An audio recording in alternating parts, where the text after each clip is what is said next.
దేవుని పేరిట మీ అందరికీ వందనాలండి. దేవుడు మిమ్మల్ని, మీ పిల్లలను, మీ చేతి పనులన్నిటిలో దేవుడు దీవించి ఆశీర్వదించునుగాక. ఎగ్జామ్స్ రాస్తున్న ప్రతి బిడ్డలకి దేవుడు తోడయుండి నడిపించునుగాక. శ్రమకాల ధ్యానాలు 10వ రోజుకి నేటి వాక్యం. యెహోవా నీ శాసనములను హత్తుకొని ఉన్నాను, నన్ను సిగ్గుపడనీయకము. కీర్తనలు 119:19 వచనం. ఆయన పెట్టిన శాసనాలను గైకొని ఆయన మార్గంలో నడిచి ఆయన మాట వినినప్పుడు ఆయన మనల్ని ఎన్నడూ సిగ్గుపడనీయడు, త్రొట్టిల్లనీయడు. ఆయన ఇప్పుడు మన తల పైకెత్తువాడుగా ఉన్నాడు. మీరు వెళ్ళి ఏ పని నిమిత్తం గురించి అయినా భయపడుతున్నారా, బాధపడుతున్నారా? బాధపడకండి.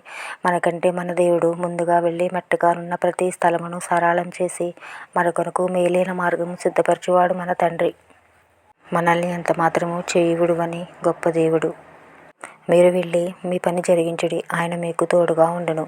మీ ప్రతి పనిలో ఆయన తోడుగా ఉండి మీ కార్యము సఫలం చేయు దేవుణ్ణి మనం ప్రార్థిద్దాం. నేను చేసే ఈ ప్రయత్నంలో నా మాటలు మీకు నచ్చితే లైక్ చేయండి, షేర్ చేయండి, సబ్స్క్రైబ్ చేయండి.